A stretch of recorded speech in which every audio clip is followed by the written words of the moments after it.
What if I told you Jesus came to abolish religion? What if I told you voting Republican really wasn't his mission? What if I told you Republican doesn't automatically mean Christian, and just because you call some people blind doesn't automatically give you vision? I mean, if religion is so great, why has it started so many wars? Why does it build huge churches but fails to feed the poor? Tell single moms God doesn't love them if they've ever had a divorce, but in the Old Testament, God actually calls religious people whores. Religion might preach grace, but another thing they practice, tend to ridicule God's people. They did it to John the Baptist. They can't fix their problems, and so they just mask it, not realizing religion's like spraying perfume on a casket.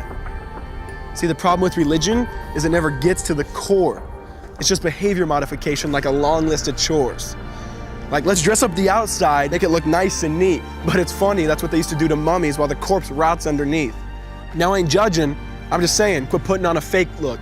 Because there's a problem if people only know that you're a Christian by your Facebook. I mean, in every other aspect of life, you know that logic's unworthy.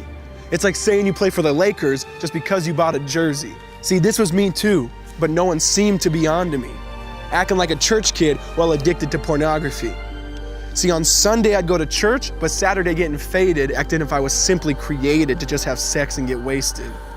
See, I spent my whole life building this facade of neatness, but now that I know Jesus, I boast in my weakness. Because if grace is water, then the church should be an ocean. It's not a museum for good people, it's a hospital for the broken. Which means I don't have to hide my failure, I don't have to hide my sin. Because it doesn't depend on me, it depends on Him. See, because when I was God's enemy, and certainly not a fan, He looked down and said, I want that man.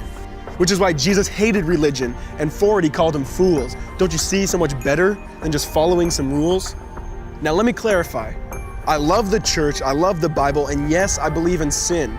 But if Jesus came to your church, would they actually let Him in? See, remember He was called a glutton and a drunkard by religious men.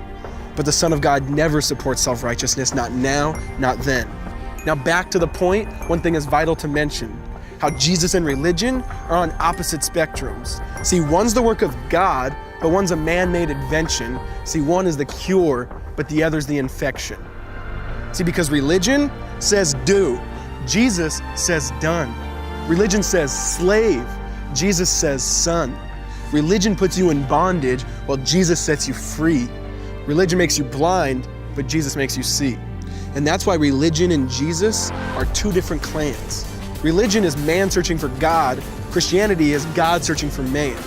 Which is why salvation is freely mine, and forgiveness is my own.